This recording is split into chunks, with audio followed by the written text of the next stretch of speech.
안녕하세요 여러분, 단호근입니다. 오늘은 제가 파이널 컷 프로에서 트랜지션을 넣을 때 생기는 오류에 대해서 말씀드리려고 해요. 바로 이 메시지인데요.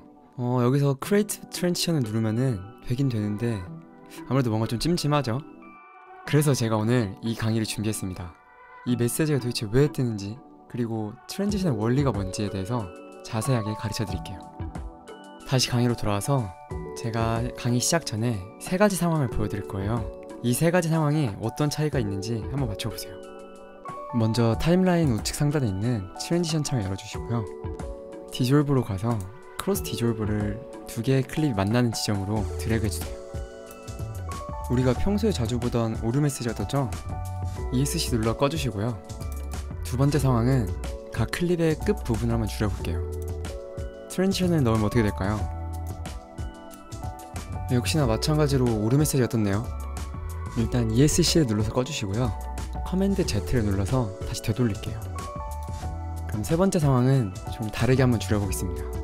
두 클립이 만나는 지점을 한번 줄여볼게요. 첫 번째 클립은 끝부분을 줄이고 두 번째 클립은 시작 부분을 한번 줄여볼게요. 다시 트랜지션 창에 가서 크로스 디졸브를 한번 넣어볼게요. 이번엔 적용이 됐네요. 도대체 이 세 가지 상황의 차이점은 뭘까요? 정답은 이 강의를 하면서 가르쳐 드릴게요. 가장 먼저 트랜지션을 넣을 때 왜 오류 메시지가 뜨는지 알아야 되는데요. 그거는 양쪽 클립에 겹치는 부분이 없기 때문이에요. 다시 말해 트랜지션이 들어갈 공간이 없기 때문인데요. 직접 보여드리면서 설명해 드릴게요. 시작 전에 클립 길이가 좀 긴 것 같아서 길이를 먼저 줄이고 시작할게요. 지금 총 31초 정도 되는데 이거를 12초 정도로 한번 줄여볼게요.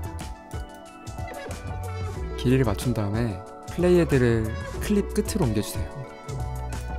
그 다음에 Shift Z를 눌러서 클립을 창에 맞게 조절해줄게요. 이제 길이가 조정된 원본 클립에 트랜지션을 한번 적용해볼게요.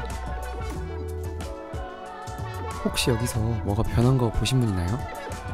못 보신 분들을 위해서 다시 한번 할게요. 커맨드 Z를 눌러서 되돌리고 다시 트랜지션을 적용해볼게요. 이번엔 보셨나요? 길이가 12초에서 11초로 줄어든 걸 확인할 수 있어요. 이게 정말 중요한데 클립 간에 겹치는 공간이 없으면은 아까 같은 오류 메시지가 뜨고 거기서 Create Transition을 누르면은 파이널 컷 프로가 자동으로 겹치게 만들어요. 그래서 시간이 줄어드는 거예요. 메시지를 보면은 클립 가장자리에 트랜지션을 생성할 공간이 충분하지 않다고 나와 있어요. 그래서 트랜지션을 만들기 위해서 오버랩, 즉 덮었을 것인지 물어보고요. 이거는 클립의 길이를 줄어들게 만들 수 있다는 메시지예요. 여기까지는 아마 이해가 되실 텐데 어떻게 줄어드는지, 즉 어떻게 겹쳐지는지가 궁금하실 거예요. 가운데 회색 부분, 즉 트랜지션을 더블 클릭해보면은 이렇게 겹쳐져 있는 걸 확인할 수 있어요. 즉 줄어든 클립만큼 앞뒤 클립이 1초 겹쳐져 있는 거예요.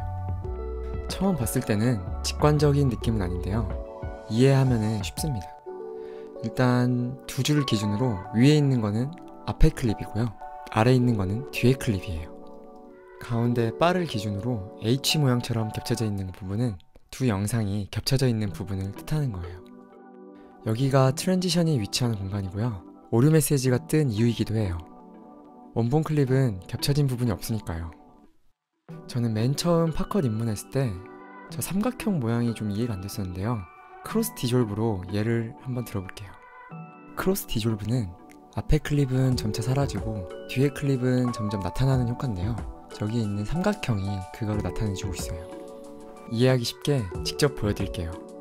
겹치는 부분 왼쪽에 플레이 헤드를 위치한 다음에 키보드 오른쪽을 눌러서 한 프레임씩 이동해 볼게요. 보셨나요? 여기가 바로 겹치는 클립의 중앙 지점이고요. 앞에 클립에 사라지는 부분과 뒤에 클립에 나타나는 부분이 만나는 지점이에요. 이게 바로 트랜지션의 이론이고 원리입니다. 그렇다면 왜 1초가 줄어든 걸까요? 답은 의외로 간단한데 파이널 컷 프로 초기 값이기 때문이에요. 이 초기 값은 우리가 원하는 대로 설정이 가능한데 좌측 상단에 파이널 컷 프로를 눌러주시고 프리퍼런스를 눌러주세요. 단축키는 커맨드, 컴마를 눌러주시면 됩니다. 그럼 설정 창이 뜨는데요. 에디팅 탭을 눌러주시고요.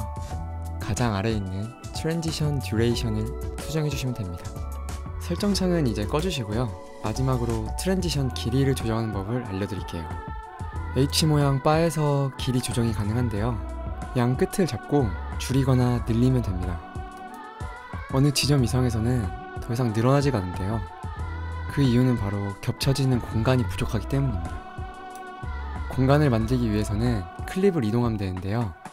여기서 중요한 건 두 개의 클립 모두 다 이동을 해야 됩니다.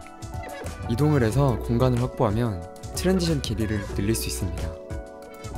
분명 아래 클립은 공간에 여유가 있는데 트랜지션 길이가 더 이상 늘어나지 않습니다.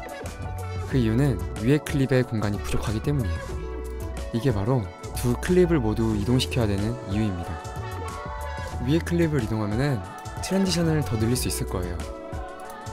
이 개념을 사용하면 트랜지션을 늘릴 때 앞으로는 어려움이 없을 겁니다. 제가 오늘 준비한 강의는 여기까지고요. 트랜지션은 겹치는 공간이 꼭 필요하다는 것을 기억해주세요. 시청해주셔서 감사합니다.